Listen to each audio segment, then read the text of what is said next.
Hello everyone, welcome to पढ़ लिया। दोस्तों, अभी तक हम लोगों ने जो डिस्कशन किया है वो analysis of the beam and design of the torsion and then bond and development length जो हमारे सिलेबस में उसको हमने कवर कर लिया और उससे रिलेटेड हमने गेट के PYQ भी सारे बना लिए। अब हम जो स्टार्ट करने वाले हैं that is called design of the torsion. इसका डिटेल जो थ्योरी जो है आप लोग स्ट्रेंथ ऑफ मटेरियल में देख चुके हैं, क्या होता है, किस तरीके से होता है और टॉर्सन कहाँ पे होगा और कैसे होगा, वो सारा हम लोग देख चुके हैं। मैं आपको आगे बढ़ने से एक चीज़ यहाँ पे पहले एक चीज़ बता देता हूँ। ये जो टॉपिक है वो गेट के अंदर इतना ज़्यादा इसका इंपॉर्टेंस नहीं है। अगर गेट में हम बात करें तो पिछले जितने भी साल में पेपर हुए हैं उसके अंदर हार्डली अभी तक 3 से 4 क्वेश्चन पूछे गए हैं और वो भी 2 फॉर्मूले जो आपको ध्यान रखने गेट पॉइंट ऑफ व्यू से। लेकिन अगर मैं ESC की बात करता हूँ, IAS IFS की बात करता हूँ, तब इसमें से कुछ जो है क्वेश्चन पूछे गए बट इतने ज़्यादा लेवल पे नहीं है। हालांकि क्वेश्चन जरूर पूछे गए हैं। कारण है इसके पीछे एक रीजन भी है, क्योंकि जो टॉर्सन वाला जो कंसेप्ट है वो 2D में एनालिसिस नहीं होता है, ये 3D में एनालिसिस होता है। और 3D का प्रॉब्लम जनरली कंपटीशन एग्जाम में नहीं दिया जाता। मोस्टली ये जो है वो MTech या आप जब PhD करते हैं तो वहाँ पे इसको हम लोग जो है आप लोग इसको डिस्कशन करेंगे। तो एग्जाम पॉइंट ऑफ व्यू से और क्या क्या पैरामीटर हैं जो हम लोग RCC में देखने वाले हैं, किस तरीके से हम लोग इसको डिजाइन करेंगे, टॉर्सन की वजह से कहाँ पे टेंशन आता है, किधर टेंशन आता है और उसको रोकने के लिए हम लोग रेनफोर्समेंट कैसे देंगे, जो क्रैक डेवलप होते हैं वो कैसे डेवलप होते हैं, वो सारी चीज़ें हम लोग यहाँ पे देखने वाले हैं। ठीक है, तो आगे बढ़ने से पहले हम लोग क्या कर लेते हैं दोस्तों, पहले ये देख लेते हैं कि टॉर्सन कहाँ कहाँ डेवलप होगा और किस वजह से डेवलप होगा। देन हम लोग जो है स्ट्रेंथ ऑफ मटेरियल में चलेंगे, जहाँ पे आपको सारा डिटेल में डिस्कशन हो चुका है टॉर्सन को लेके, हम उसको थोड़ा सा रिकॉल करेंगे। देन भी हम लोग जो है अपने पार्ट में आएंगे कि भाई RCC के अंदर टॉर्सन का क्या मीनिंग है और ये कैसे हम लोग इसको डिजाइनिंग के अंदर कंसिडर करते हैं। चलिए, तो डिजाइन ऑफ टॉर्सन के अंदर सबसे पहले हम देखें कि भाई टॉर्सन होता कहाँ कहाँ पे है।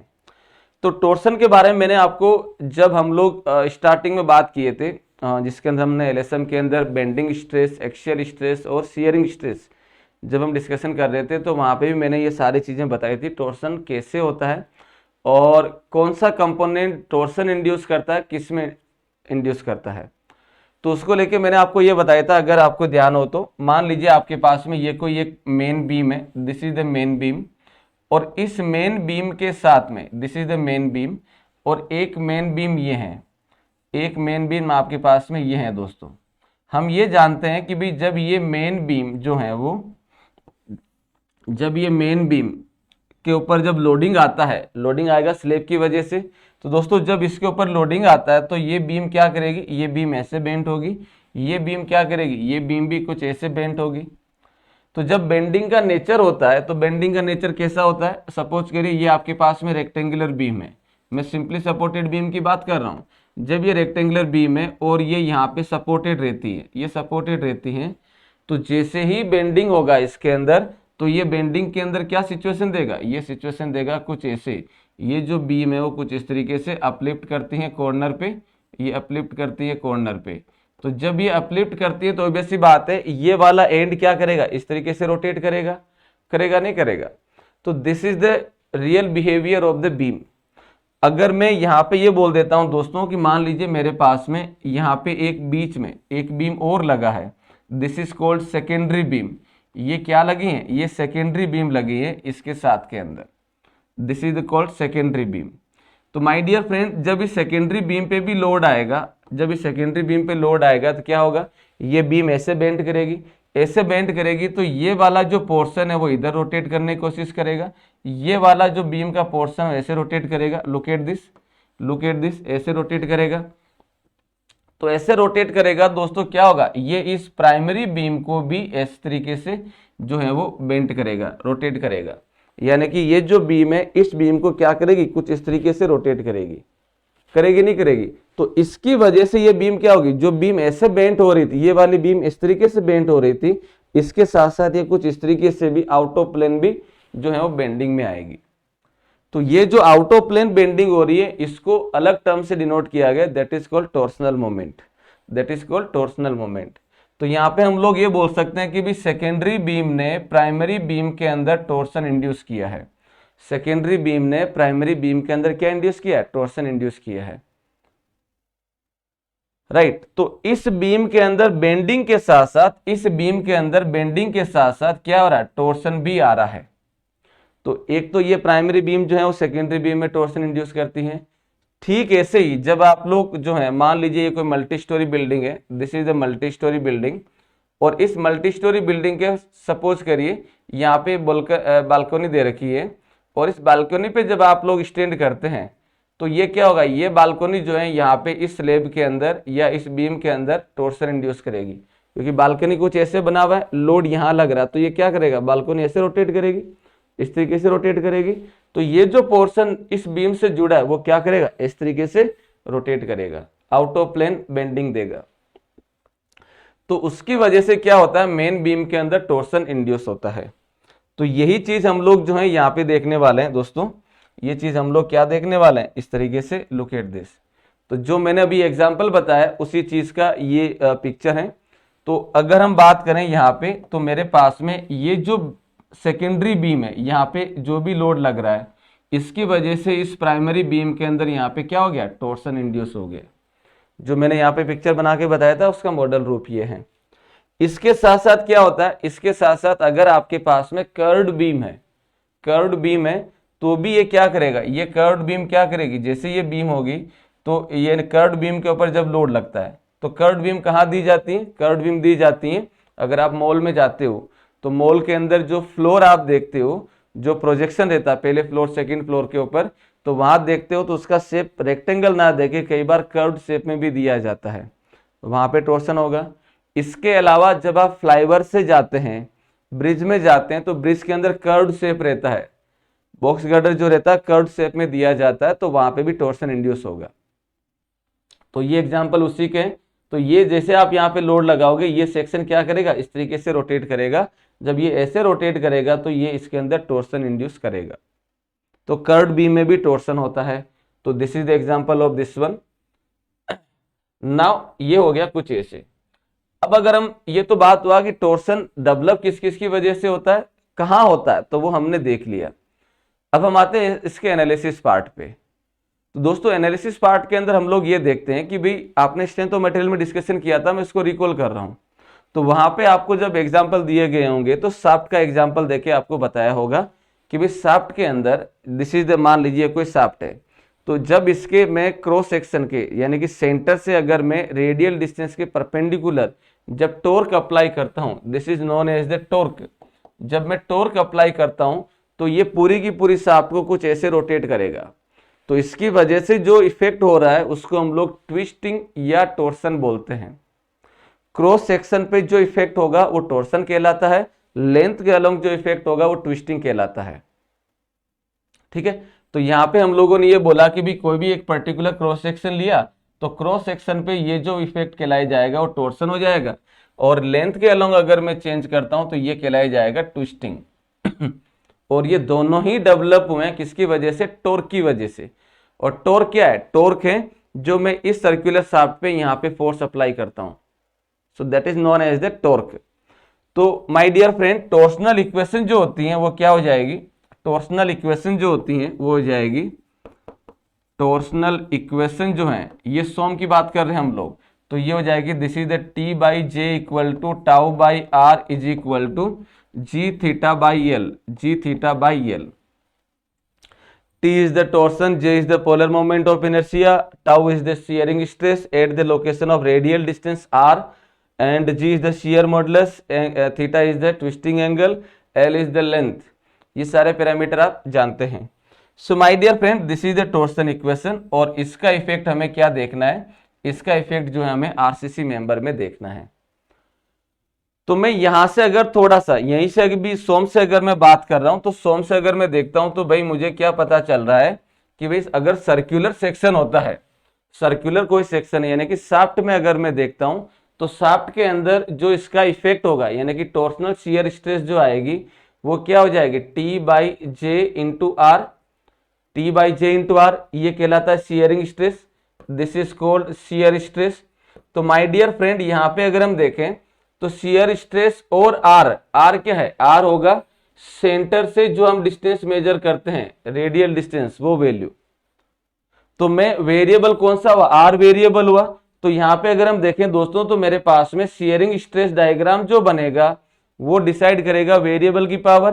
तो यहां वेरिएबल आर है जिसकी पावर 1 है।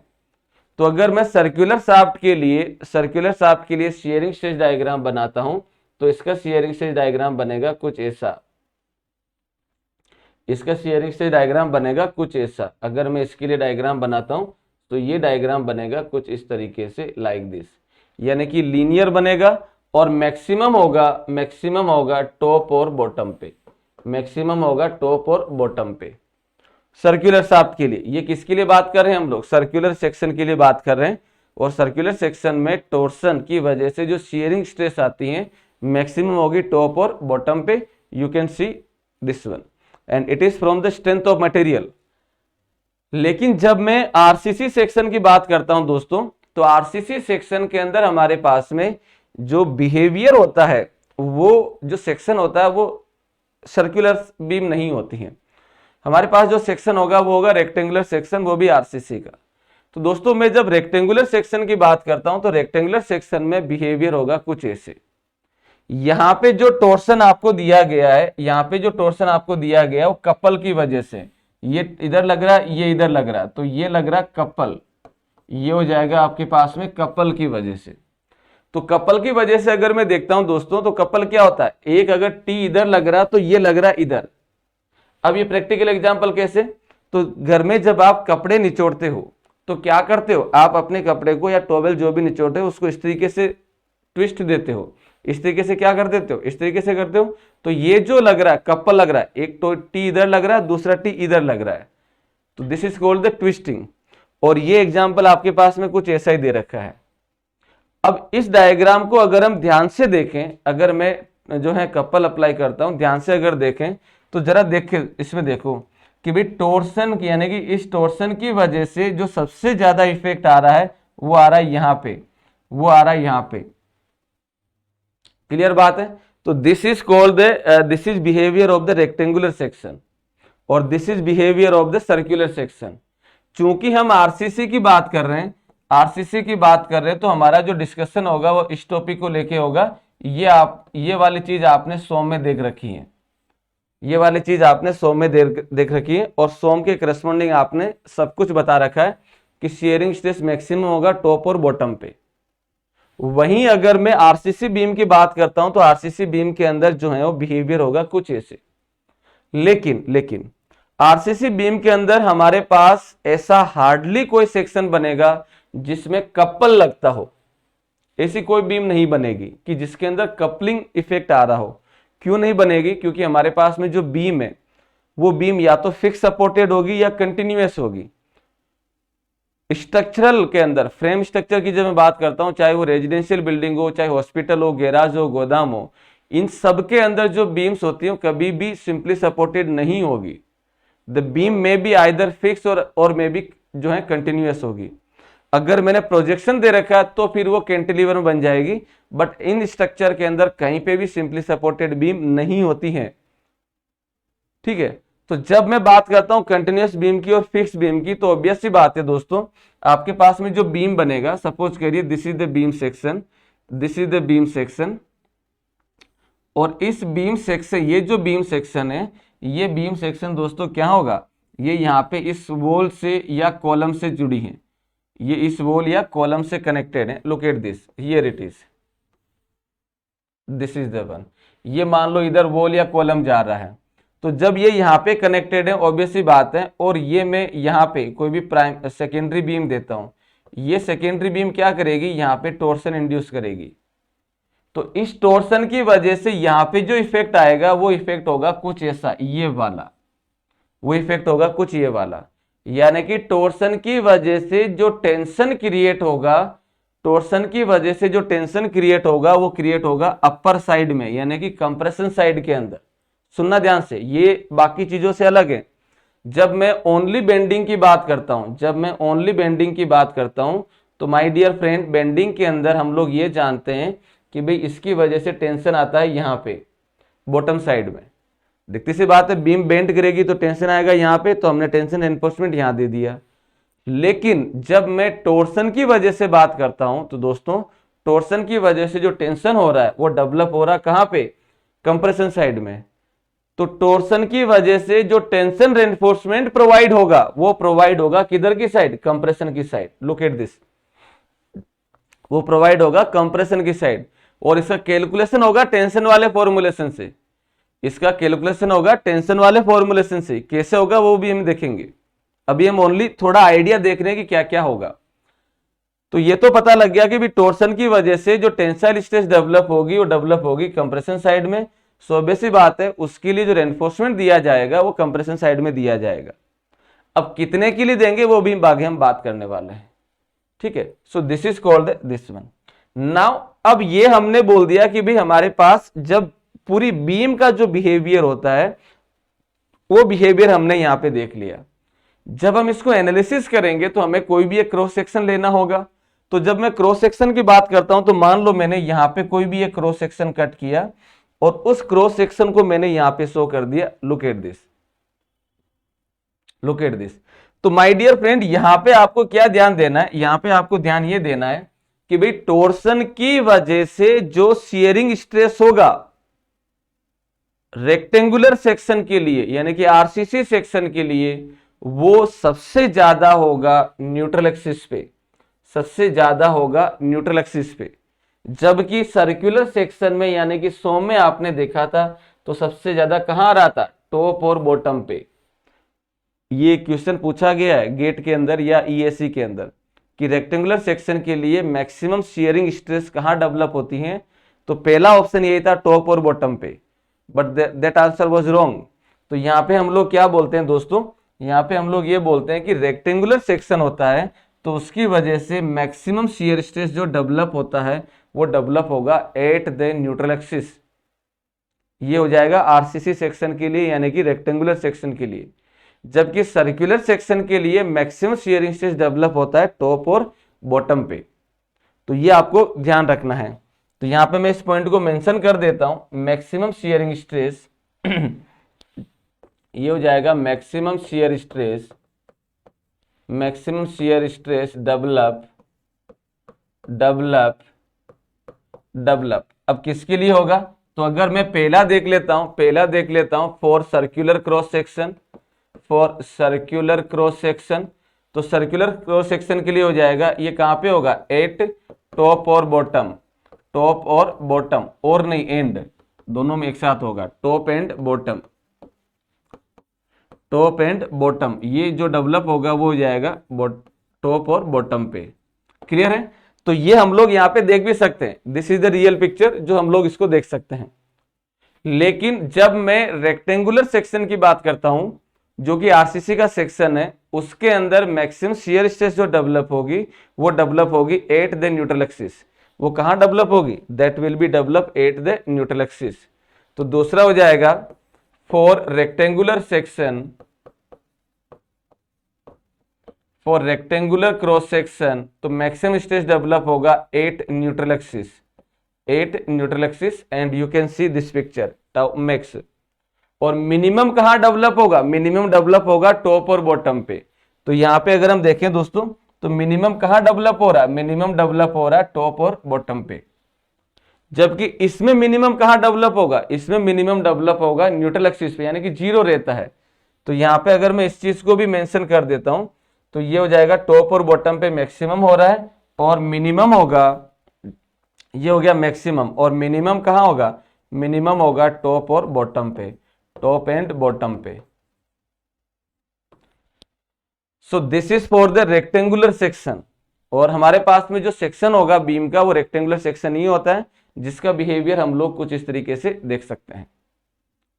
तो ये तो हुआ स्ट्रेंथ ऑफ मटेरियल को ध्यान में रखते हुए कि किसके अंदर क्या हो रहा है और किस तरीके से हो रहा है, ठीक है। अब अगर हम बात करें दोस्तों, अब अगर हम बात करें कि भाई हमारे पास में जो है वो कोई भी बीम जब उसके अंदर शियरिंग फोर्स लग रहा है, बेंडिंग मोमेंट लग रहा है और टॉर्सनल मोमेंट लग रहा है, तब उस केस में उस बीम का बिहेवियर कैसा होगा, तो उसके बारे में हम लोग क्या कर लेते हैं, बात कर लेते हैं। चलिए, तो यहां पे हो जाएगा when the beam is subjected to, when beam is subjected to, beam is subjected to, किससे सब्जेक्टेड रहता है? पहला हो जाएगा factored shear force, factored shear force जिसको मैंने वी यू से डिनोट कर दिया। दूसरा हो जाएगा this is the factored bending moment जिसको मैंने एम यू से डिनोट कर दिया।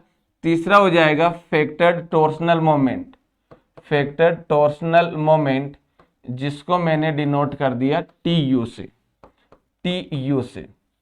This is the one. तो मैंने दोस्तों क्या किया, इसके अंदर जो है वो तीन जो है factored shear force, factored bending moment और फैक्टर्ड टॉर्सनल मोमेंट लग रहा है। ये कहानी क्या है? ये कहानी कुछ ऐसे दोस्तों, सपोज करिए this is the beam section, this is the beam section, और इस बीम सेक्शन पे अगर मैं बात करता हूं तो क्या होगा, इस बीम सेक्शन पे अगर मैं बात करूंगा तो क्या हो जाएगा, look at this, here it is. तो मैं यहां पे अगर बात करता हूं दोस्तों तो ये हो जाएगा आपके पास, यहां पे लग रहा शियर फोर्स वी यू, यहां पे लग रहा शियरिंग फोर्स वी यू, इसके साथ साथ इधर की साइड जो लग रहा है ये हो जाएगा आपके पास M U, this is the M U जो बेंडिंग मोमेंट होगा। एंड ये जो लग रहा है दोस्तों this is the T U, torsional moment. Clear है? सेकेंडरी बीम ने प्राइमरी बीम के अंदर टॉर्सनल इंड्यूस किया। अब हम क्या बोलते हैं कि भाई जब हम बीम को डिजाइन करते हैं तो ये जरूर ध्यान रखते हैं कि टॉर्सनल मोमेंट का इफेक्ट ज्यादा ना हो, ताकि हम लोग सिंपली बेंडिंग को लेके सारी बातें एनालिसिस कर लेते हैं। तो माय डियर फ्रेंड, जब मैं टोर्सन का इफेक्ट भी बीम के बेंडिंग के अंदर अगर शामिल कर लेता हूं तो मैं ये बोलता हूं कि भाई इक्विवेलेंट बेंडिंग मोमेंट कितना होगा, इक्विवेलेंट बेंडिंग मोमेंट कितना होगा और इक्विवेलेंट शियरिंग फोर्स कितना होगा। इक्विवेलेंट शियरिंग फोर्स का मतलब ये रहा कि हम ये बोलते हैं कि भाई ये टॉर्सनल मोमेंट जो है वो इसी बीम के बेंडिंग के अलोंग लग रहा है। आउट ऑफ प्लेन का इफेक्ट हम क्या बोल देते हैं, इन प्लेन ले लेते हैं। इन प्लेन लूंगा तो ऑब्वियस सी बात है मेरे पास शियरिंग फोर्स का वैल्यू भी बढ़ेगा, शियरिंग फोर्स का वैल्यू भी बढ़ेगा और बेंडिंग मोमेंट का वैल्यू भी बढ़ेगा। मैं क्या कर रहा हूं, टॉर्सनल मोमेंट का इफेक्ट जो है दोस्तों वो मैं ले रहा हूं किसके अंदर, bending moment as well as shearing force दोनों के अंदर। तो जब मैं दोनों में लेके बात करता हूं तो सीधी सी बात है कि भी टॉर्सनल का इफेक्ट भी जो है शियरिंग फोर्स और बेंडिंग मोमेंट में आएगा। तो बेंडिंग मोमेंट आएगा तो नया जो वैल्यू बनेगा वो बनेगा equivalent shearing force and equivalent bending moment. तो इक्विवेलेंट शियरिंग फोर्स का फॉर्मूलेशन क्या होगा और इक्विवेलेंट बेंडिंग मोमेंट का फॉर्मूलेशन क्या होगा वो हम देख लेते हैं। तो यहां पे सबसे पहले हम लोग देखते हैं इक्विवेलेंट शियर फोर्स, इक्विवेलेंट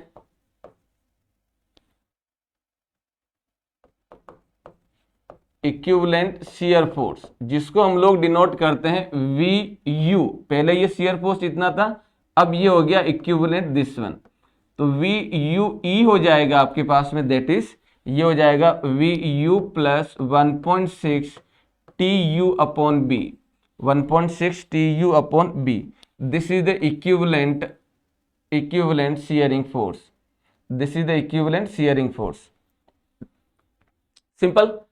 अब ये इक्विवेलेंट शियरिंग फोर्स को ट्रांसफर करने के लिए आपने जो डिजाइन ऑफ शियर के अंदर थ्योरी देखी है वो सारी चीज इस पे अप्लाई होगी। अब क्या अप्लाई होगी, जो मैंने डिजाइन ऑफ शियर में देखा था वो क्या होगी, सीधी सी बात है कि भी टाउ यू ई का वैल्यू ज्यादा नहीं होना चाहिए टाउ सी मैक्स से, टाउ यू ई का वैल्यू ज्यादा नहीं होना चाहिए टाउ सी मैक्स से, सिंपल सी बात है, राइट। और टाउ यू ई जो हम कैलकुलेट करेंगे वो कैलकुलेट करेंगे दिस इज द, ये कैलकुलेट किया जाएगा V U E divided by B into D, divided by B into D. इसी से हम लोग कैलकुलेट करेंगे नॉमिनल शियर स्ट्रेस। बस हमारे पास चेंज क्या हुआ, हम शियरिंग फोर्स की जगह इक्विवेलेंट शियरिंग फोर्स पुट करेंगे, दैट्स ऑल। सो ये हो जाएगा टाउ यू ई। अब इसके बाद में हम क्या करेंगे, भाई ये इससे ज्यादा नहीं होना चाहिए, ज्यादा नहीं है तो फिर हम इसको कंपेयर करेंगे टाउ सी से और देन अकॉर्डिंगली डिजाइन करेंगे, राइट। एंड देन अगर ये ज्यादा नहीं है तब उस केस में हम लोग क्या करेंगे, देन कंपेयर करना है हमें दोस्तों किससे, टाउ यू ई और टाउ सी को, और टाउ सी को हमें क्या करना है, कंपेयर करना है एंड डिजाइन करना है। अगर टाउ यू ई लेस देन है टाउ सी से, अगर मैं इसके अंदर बोलता हूं if tau U E less than है टाउ सी से, तो क्या होगा, मिनिमम शियर रेनफोर्समेंट प्रोवाइड। और अगर ज्यादा हो जाता है, if tau U E is greater than tau C, तब उस केस में क्या होगा, shear reinforcement provide for shear tau U E minus tau C. इन दोनों के डिफरेंस के लिए हम लोग क्या करेंगे, शियर रेनफोर्समेंट प्रोवाइड करेंगे। ये सेम वही है सब कुछ जो हमने शियरिंग वाले चैप्टर में देखा है। चेंज क्या हुआ है कि वी यू की जगह हम लोग क्या पुट कर रहे हैं, वी यू ई पुट कर रहे हैं, इक्विवेलेंट शियरिंग फोर्स पुट कर रहे हैं। सिंपल सी बात है, और कोई बात नहीं है। सो दिस इज द वन जो हम लोग देखने वाले हैं शियरिंग के लिए। तो अब इसमें आपको जो याद रखने वाली चीज है, जो गेट के अंदर अभी तक आप लोगों से पूछा गया है, वो ये वाला फॉर्मुलेशन है, वेरी इंपॉर्टेंट, इसको याद रख लीजिए। और गेट में जो मैंने आपको बताया था, अभी तक जो है 3 से 4 क्वेश्चन पूछे गए, उसमें से एक क्वेश्चन इसी से पूछा गया है। और ये जनरली एग्जाम में पूछा जाता है, put the value get the answer वाली चीज होती है। तो ये हमने क्या देखा, हमने ये देखा कि भी हमारे पास इस टॉर्सनल मोमेंट का इफेक्ट बेंडिंग के अंदर यानी कि इन प्लेन में ले रहे हैं। तो जब मैं इसका इफेक्ट इन प्लेन में ले रहा हूं, तो वैसी बात है ये वैल्यू मॉडिफाई हो जाएगी और बेंडिंग मोमेंट भी मॉडिफाई होगा। तो ये जब मॉडिफाई हो जाएगी, तो मॉडिफाई होके अपने पास आएगी वैल्यू दिस वन। जब ये आ गया, तो उसके बाद में कहानी वही है जो हम ऑलरेडी देख चुके हैं। दूसरा आ जाएगा इक्विवेलेंट बेंडिंग मोमेंट। नेक्स्ट आ जाएगा इक्विवेलेंट बेंडिंग मोमेंट।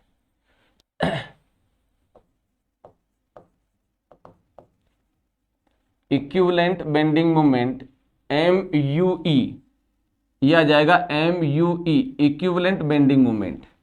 अब दोस्तों इक्विवेलेंट बेंडिंग मोमेंट के अंदर क्या दिया जाता है, इक्विवेलेंट बेंडिंग मोमेंट में दो चीज दी जाती हैं, दो कंडीशन ध्यान रखते हैं कि भाई हमारे पास में एक तो टॉर्सनल मोमेंट आ रहा है MTU, दूसरा हमारे पास में आ रहा है बेंडिंग मोमेंट आ रहा है MU।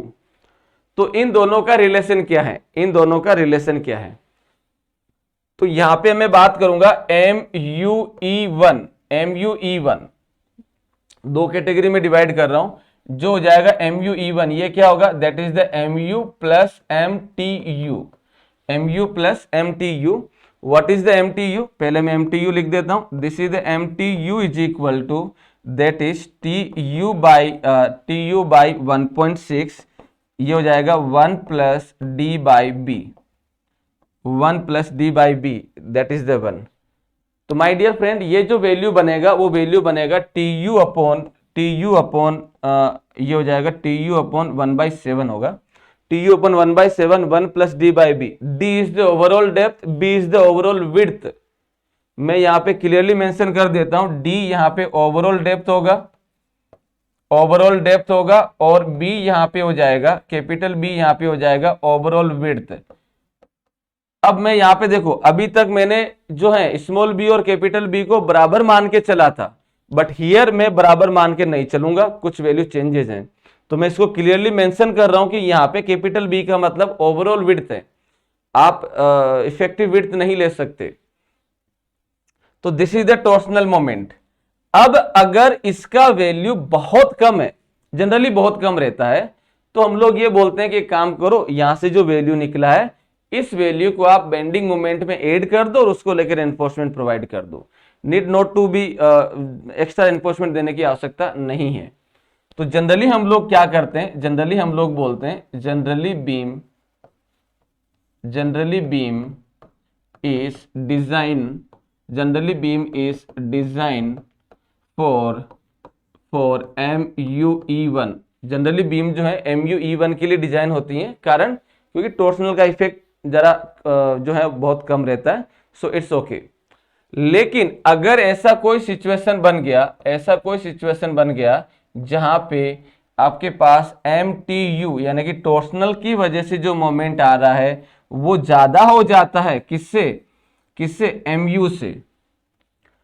अगर ज्यादा हो जाता है MTU ज्यादा हो जाता है MU से, तब उस केस के अंदर क्या होगा, तब उस केस में जो है MUE2 के लिए डिजाइन होगा। तो ये कब डिजाइन होगा, इट इज डिजाइन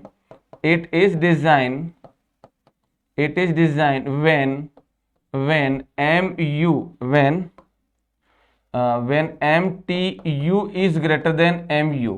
ये कब डिजाइन होगा, जब MTU का वैल्यू ज्यादा हो जाता है MU से। तो यहां पे एक दूसरा फॉर्मुलेशन और आ गया जो ये है, again this is very important. तो गेट के अंदर अभी तक आप लोगों से जितने भी क्वेश्चन पूछे गए हैं दोस्तों, उसके अंदर जो है 3 से 4 क्वेश्चन आए थे, और 2 क्वेश्चन जो हैं, 2 क्वेश्चन एक तो इससे आ रखा है और एक आ रखा है इस वाले से। ऑब्जेक्टिव के अंदर इतना ही है, और 1-2 क्वेश्चन जो है वो इससे पूछे गए बेसिक पार्ट से जो हम लोगों ने देखे हैं। अब इसके आगे का जो चीज है वो मेंस की बात है, जो हम लोग बात कर रहे हैं वो मेंस के लिए, मतलब सब्जेक्टिव प्रॉब्लम है। क्या है, अब ऐसा तो जरूरी नहीं है कि अभी तक नहीं पूछा गया तो आगे भी नहीं आएगा, ये तो कोई कहीं लिखा हुआ नहीं है। तो हमें इसका जो सब्जेक्टिव पोर्शन है, यानी कि जो न्यूमेरिकल है, वो भी हमें देखना है, और उससे रिलेटेड एग्जाम के अंदर क्या क्या पूछा जाता है वो भी हमें देखना है। आगे जो मैं स्टैंडर्ड फैक्ट बताऊंगा वो फैक्ट अदर एग्जाम में जो है वो फ्रीक्वेंटली पूछे गए हैं कि भाई टॉर्सन कब इंड्यूस होता है, कब नहीं होता है, साइड फेस रेनफोर्समेंट कब होता है, कैसे होता है, टॉर्सन की वजह से शियरिंग रेनफोर्समेंट की स्पेसिंग वगैरह क्या होती है, वो सारी बातें एग्जाम के अंदर आ रखी हैं, लेकिन गेट में नहीं है, बस ये ध्यान रखना है। चूंकि हम लोग सारे एग्जाम को लेके ध्यान कर रहे हैं, तो ये आपको जो है इसलिए मैंने डिस्टिंग्विश कर दिया, ताकि अगर जिसका टारगेट ओनली गेट है कि सर मुझे तो गेट ही करना है, बाकी पेपर देना ही नहीं है, तो वो यहां तक रुक के आगे बढ़ सकता है। लेकिन मैं चाहूंगा कि आप जो है इसको पूरा एटलीस्ट एक प्रॉब्लम तो बनाए। अगर एक प्रॉब्लम बनाते हो तो बाकी सारा आपका एकदम क्रिस्टल क्लियर बना देगा, कैसे अभी आपको पता लग जाएगा। चलिए, तो ये हमने बेसिक देख लिया, यानी कि जब हम बेंडिंग की बात करेंगे दोस्तों, तो मैं बेंडिंग के लिए जब रेनफोर्समेंट दूंगा तो इन दोनों सिचुएशन के लिए बात करूंगा। मैं दोनों के लिए अलग अलग बता दूंगा कि भाई किसके लिए कैसा मूवमेंट होगा, किस तरीके से हम लोग रेनफोर्समेंट देंगे, वगैरह वगैरह जो भी है, ठीक है। और शियरिंग के लिए क्या होगा वो मैं ऑलरेडी यहां पे बता चुका हूं। चलिए, अब हम बात कर लेते हैं डिजाइन ऑफ बीम के लिए। डिजाइन ऑफ बीम के लिए तो दोस्तों जब मैं डिजाइन ऑफ बीम की बात करता हूं तब क्या होगा, नेक्स्ट हो जाएगा इसके अंदर, that is called design of beam. तो दोस्तों डिजाइन ऑफ बीम के लिए हम बात करते हैं तो मेरे पास में सबसे पहला होगा बेंडिंग मोमेंट MUE1। सबसे पहला क्या होगा, that is the bending moment MUE1। जब मैं इसकी बात करता हूं तो भाई मेरे पास में torsional moment is very less, इसका इफेक्ट बहुत कम है, बहुत कम है। तो हम क्या करेंगे, इसको लेके डिजाइन करेंगे, और MUE1 को लेके डिजाइन कर रहे हैं तो क्या करेंगे, ये जो है सिंगली भी हो सकता है, डबली भी हो सकता है, कुछ भी हो सकता है। तो मैं अगर यहां पे बात करता हूं, देखो मैं पहला किसके लिए बात कर रहा हूं, मैं पहला बात कर रहा हूं फॉर MUE1, पहला बात कर रहा हूं मैं MUE1 के लिए। अब अगर ये MUE1, सुनना ध्यान से, अब अगर ये MUE1 लिमिटिंग मोमेंट से अगर कम होता है, अगर MUE1 लिमिटिंग मोमेंट से कम होता है तो सिंगली सेक्शन एनफ है इसके लिए एरिया ऑफ स्टील देने के लिए। तो यहां पे हम लोग ये बोल सकते हैं व्हेन, केस 1 ले लेते हैं, इसके अंदर केस 1 ले लेते हैं, when MUE1 less than MU limit, तो सेक्शन कौन सा बन गया, तो सेक्शन हो गया सिंगली रेनफोर्स। सो सेक्शन जो होगा वो हो जाएगा आपके पास में MUE1 less than MU limit. तो मैं इसको ये बोल सकता हूं अंडर रेनफोर्स भी बोल सकता हूं, अंडर रेनफोर्स सेक्शन भी बोल सकता हूं, और design as singly,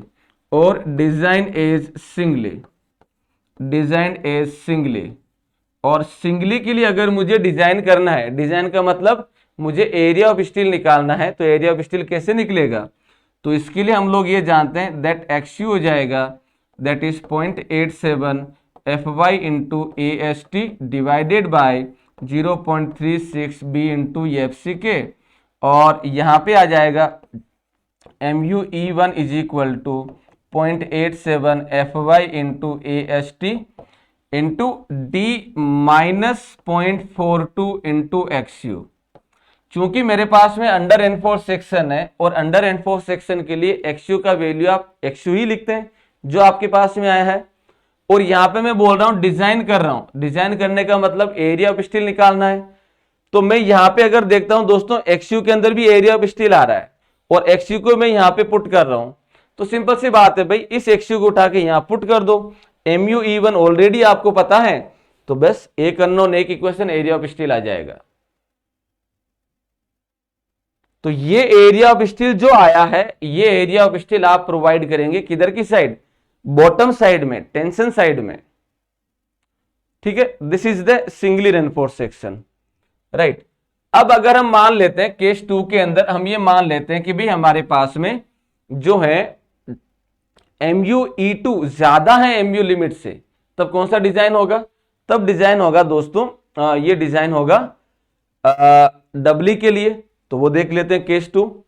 so now case 2, तो केस 2 के अंदर क्या हो जाएगा, केस 2 के अंदर हो जाएगा दोस्तों ये हो जाएगा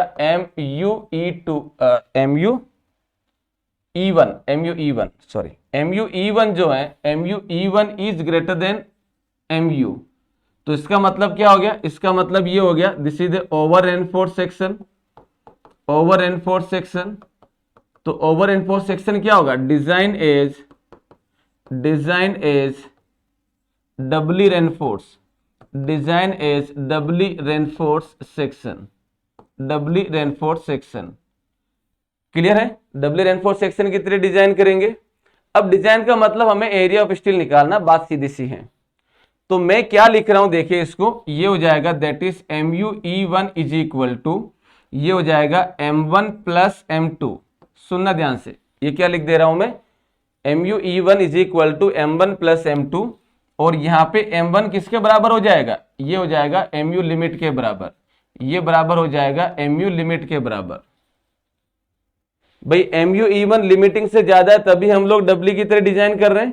तो यहां पे मैंने लिखा MuE1 M1 प्लस M2 होगा, तो M1 को मैं लिख देता हूं MU लिमिट, और ये हो जाएगा आपके पास में M2, और ये हो गया आपके पास में MuE1। अब क्या करेंगे, हम अच्छे से जानते हैं, इससे जो आपको मिलेगा वो मिलेगा AST1, और इससे जो आपको मिलेगा वो मिलेगा AST2 एंड ASC। इससे आपको क्या मिलेगा, इससे मिलेगा AST2 एंड ASC। क्लियर है। तो मैं अगर यहां पे AST1 की बात करता हूं, AST1 की बात करता हूं तो क्या होगा, AST1 निकाला जाएगा दैट इज फॉर AST1 कैसे निकाला जाएगा, ये आ जाएगा MU limit is equal to 0.87 FY into AST1 into D minus 0.42 into XU। So from here I can write AST1 is equal to MU limit divided by 0.87 FY into D minus 0.42 into XU। Here it is। तो ये आप क्या कर सकते हो दोस्तों, यहाँ पे इसको लिख सकते हो AST1 के लिए। अब मुझे एक बात बताइए, ये AST1 किधर लगेगा, ये AST1 लगेगा बॉटम साइड में। ये AST1 कहां लगेगा, ये AST1 लगेगा बॉटम यानी कि टेंशन साइड में। तो मैं आगे बढ़ने से पहले मैं क्या कर लेता हूं, आगे बढ़ने से पहले मैं यहां पे एक सेक्शन बना देता हूं, ध्यान से देखिएगा। ये मेरे पास में एक सेक्शन हो गया कुछ ऐसे, ये एक सेक्शन हो गया कुछ ऐसे।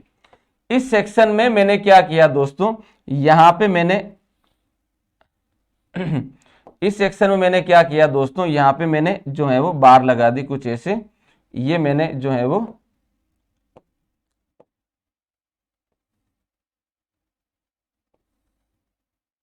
चलो ये मैंने दोस्तों क्या लगाया यहां पे, this is the AST1, this is the AST1 area of steel 1 यानी कि बैलेंस के लिए। अब हम बात करें दूसरा, अब हम बात करें किसके लिए, AST2 के लिए और ASC के लिए। AST2 और ASC किसके करस्पॉन्डिंग है, रिमेनिंग मोमेंट के corresponding. So my dear friend, जब मैं AST2 की बात करूंगा तो AST2 क्या हो जाएगा, फॉर AST2, तो AST2 जो होगा दोस्तों ये होगा किसके करस्पॉन्डिंग होगा, AST2 होगा करस्पॉन्डिंग टू रिमेनिंग मोमेंट, ये हो जाएगा आपके पास में, this is the corresponding to remaining moment. और रिमेनिंग मोमेंट क्या हो जाएगा, रिमेनिंग मोमेंट हो जाएगा M2 is equal to MUE1 minus MU limit. तो जब मैं AST2 के लिए इक्वेशन लिखूंगा तो ये हो जाएगा that is M2 is equal to 0.87 FY into AST2 into D minus DC। So from here I can write AST2 is equal to MUE1 minus MU limit divided by 0.87 FY into D minus DC। MUE1 M2 की जगह मैंने वो लिख दिया, simple सी बात है। तो बाकी बचा नीचे इधर हो गया। तो माय डियर फ्रेंड्स, ये जो है आपके पास में ये आ गया AST2, ये आ गया AST2, और ये जो प्रोवाइड होगा ये प्रोवाइड इन टेंशन साइड। ये हम लोग किधर प्रोवाइड करेंगे, टेंशन साइड प्रोवाइड करेंगे। चलिए, तो ये हमने AST2 प्रोवाइड करा देना है यहां पे, ये हो जाएगा AST2 जो हमने प्रोवाइड किया यहां पे।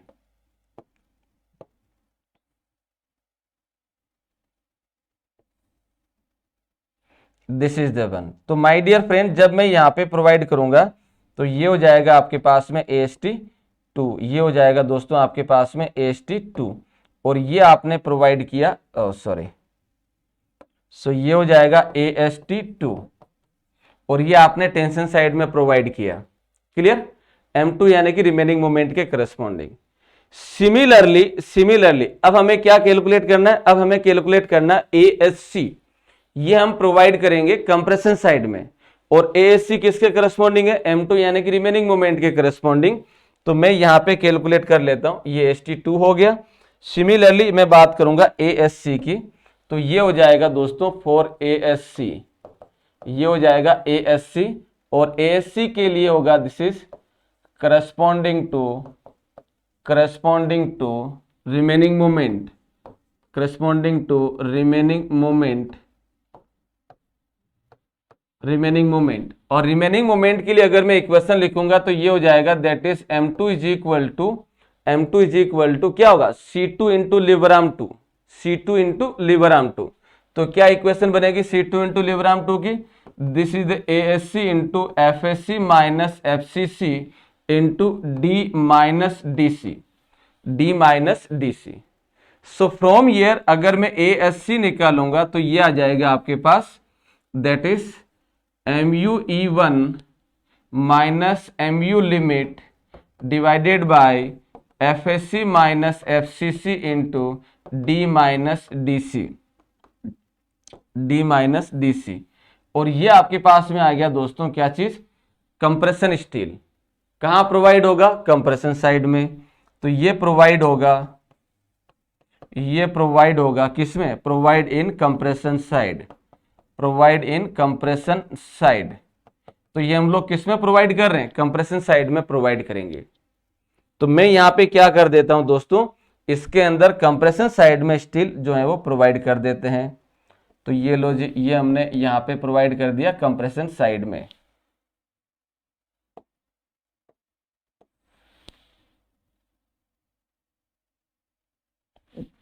ये हमने कंप्रेशन साइड में क्या कर दिया, प्रोवाइड कर दिया।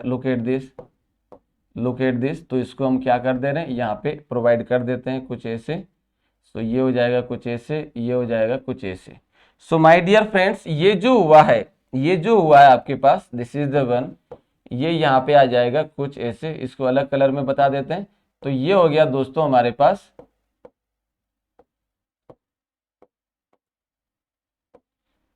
ये हो गया दोस्तों हमारे पास, ये क्या हो गया, ये हो गया आपके पास दिस इज द ASC, ये हो गया ASC। क्लियर है। अब हम बात करते हैं, अब हमने यहां तो ये किसके लिए देखा, ये हमने बोला MUE1 के लिए, जिसके अंदर केस 1 और केस 2 हमने बता दिया। This is all about the MUE1। हम ये जानते हैं दोस्तों, हम ये जानते हैं दोस्तों क्या चीज, देखिए हम ये जानते हैं कि भाई टोर्सन की वजह से, सॉरी हाँ, टोर्सन की वजह से जो टेंशन आ रहा है वो टॉप पे आ रहा है और बॉटम पे आ रहा है। इसका मतलब मुझे टोर्सन की वजह से अगर रेनफोर्समेंट देना होगा तो कहां देना होगा, टॉप और बॉटम पे, राइट। लेकिन ये टोर्सन की वजह से जो रेनफोर्समेंट दे रहे हैं, कौन सा दे रहे हैं, टेंशन रेनफोर्समेंट दे रहे हैं। कब दे रहे हैं, जब MTU ज्यादा हो रहा है MU लिमिट से या MU से, हम दोनों में से कुछ भी बोल सकते हैं। तो ये हम लोग कब देंगे, MUE2 कहां गया, ये रहा, MUE2 की वजह से रेनफोर्समेंट कब दिया जाएगा, जिसको हम टॉर्सनल रेनफोर्समेंट बोलेंगे, वो दिया जाएगा when MTU is greater then MU। तो बचे हुए के लिए हमें क्या देना है, टॉर्सन रेनफोर्समेंट देना है। तो वो टॉर्सन रेनफोर्समेंट हम लोग कैसे देंगे, उसको देखने से पहले हम यहां पे बात कर लेते हैं कुछ ऐसे। Look at this, this is the section जो आपके पास में टॉर्सन के इफेक्ट में होता है, यानी कि जब इसके ऊपर टॉर्सन लगता है तो you can see this is cold, ये जो है ये कहलाता है टॉर्सनल क्रैक, ये कहलाता है टॉर्सनल क्रैक, जिसको आप लोग समटाइम्स शियर क्रैक भी बोलते हो। शियर क्रैक क्यों बोलते हो दोस्तों, क्योंकि टॉर्सन की वजह से शियरिंग आती है। तो शियरिंग की वजह से, यानी कि यहाँ पे शियर क्रैक जो हो रहा है उसको रोकने के लिए अगर हम देखें तो माय डियर फ्रेंड, ये सरफेस पे लगता है। बाकी सेक्शन में हमने देखा था कुछ इस तरीके से टॉर्सन जा रहा है, तो ये हो जाएगा, इसको रोकने के लिए हमें रेनफोर्समेंट देना होगा। तो यहां पे आप क्लियरली देख सकते हो कि भाई ये वाला जो सेगमेंट है, यानी कि लेटरल टाई का ये वाला जो पोर्शन है, वो टॉर्सन को रजिस्ट कर रहा है, वो टॉर्सन को क्या कर रहा है, रजिस्ट कर रहा है। Look at this, this is also the section, यानी कि हम जो रेनफोर्समेंट देंगे, ये देखो, एक तो ये लेटरल टाई, ये जो लेटरल टाई है ये भी टॉर्सन को रजिस्ट कर रही है, इसके साथ साथ ये वाला रेनफोर्समेंट जो है वो भी टॉर्सन को रजिस्ट कर रहा है। यानी कि हमें जो टॉर्सन की वजह से जो रेनफोर्समेंट देना होगा, वो रेनफोर्समेंट देना होगा हमें कंप्रेशन साइड के अंदर, क्योंकि सबसे ज्यादा टॉर्सन का इफेक्ट वहीं आता है। और ये जो रेनफोर्समेंट है टॉर्सन की वजह से, वो टेंसाइल रेनफोर्समेंट कहलाता है। यानी कि टॉर्सन की वजह से जो टेंशन रेनफोर्समेंट आ रहा है वो हम प्रोवाइड किधर कर रहे हैं, कंप्रेशन में कर रहे हैं। क्यों कर रहे हैं, क्योंकि टॉर्सन की वजह से जो टेंशन आ रहा है वो कहां आ रहा है, कंप्रेशन फेस में आ रहा है। So you can see here, this is the one, यहाँ पे देखो टॉर्सन जो डेवलप होगा वो ऐसे यहाँ पे होगा। तो हमें जो रेनफोर्समेंट देना होगा टॉर्सन की वजह से, वो कंप्रेशन साइड में देना होगा। चलिए, तो कैसे कैलकुलेट करेंगे वो हम देख लेते हैं, कैसे कैलकुलेट करेंगे वो हम देख लेते हैं। तो नेक्स्ट हो जाएगा MUE2 के लिए। हमने पार्ट 1 के अंदर क्या देखा था दोस्तों, ये सारा पार्ट 1 हो गया, ये पहला पार्ट हो गया। अब हम दूसरा देख रहे हैं MUE2 के लिए। हाँ, तो दूसरा हम लोग देख लेते हैं, दैट इज दूसरा हो जाएगा फॉर MUE2। और MUE2 क्या होता है, this is the MTU minus MU। ये कब होता है, ये कब होता है, right. So reinforcement is provide for MUE2 कब देंगे, when MTU is greater then MU। जब MTU का वैल्यू ज्यादा हो जाता है MU से, तो उस केस में हम लोग इसके लिए रेनफोर्समेंट देंगे। और ये रेनफोर्समेंट कौन सा है, ये टेंसाइल रेनफोर्समेंट है। तो जब टेंसाइल रेनफोर्समेंट है दोस्तों, तो हमारे पास में जो इक्वेशन बनेगा वो क्या बनेगा, ये इक्वेशन बनेगा, that is 0.87 FY into AST3। AST1 AST2 हमने पहले ही बता रखा है, दिस इज द AST3। और ये हम दे कहा रहे हैं, कंप्रेशन साइड में दे रहे हैं। तो कंप्रेशन साइड में दे रहे हैं तो लिबराम क्या होगा, D minus DC, here it is. तो आप इसको क्या लिख सकते हो, ये हो जाएगा आपके पास में, this is AST3 is equal to, ये हो जाएगा दोस्तों AST3 इज इक्वल टू, या तो आप लिख दो MUE2, या फिर आप लिख दो कुछ ऐसे MTU माइनस MU। दोनों में से जो सही लगे वो आप पुट कर दो। ये एक ही चीज, divided by 0.87 FY into D minus D C. So this is the one. ये आपके पास में आ गया कुछ ऐसे, और माय डियर फ्रेंड ये आ गया AST3, और ये प्रोवाइड इन कंप्रेशन साइड, ये कंप्रेशन साइड में प्रोवाइड होगा। क्लियर है? यानी कि हम जो इसमें रेनफोर्समेंट देंगे दोस्तों, वो रेनफोर्समेंट कैसा देंगे, वो हम लोग रेनफोर्समेंट देंगे ये हम लोग रेनफोर्समेंट देंगे कुछ ऐसे।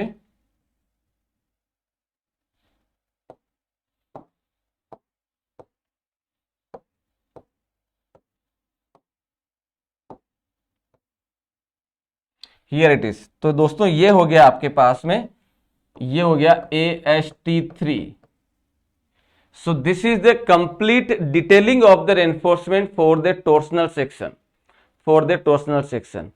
और ये कैसे कैलकुलेट होगा, वो कैलकुलेशन होगा कुछ ऐसे, जो हमने सारा देख लिया है। अब अगर आप इन इक्वेशन को अगर ध्यान से देख रहे हैं दोस्तों, तो आपको ये पता लग रहा होगा कि हमने जो भी बात करी है वो सिंगली डबली को लेके सारा बताया है। यानी कि आपने एलएसएम के अंदर सिंगली और डबली जो भी देखा है वही लिखा है। Look at this. आप इसको 1 मिनट के लिए वीडियो को वापस रिवर्ट बैक करके देखिए। आपने MUE1 के लिए केस 1 के अंदर जो लिखा है वो सिंगली का है, अंडर एनफोर्स का है, और MUE2 के अंदर आपने जो भी लिखे हैं ये सारे के सारे डबली वाले हैं,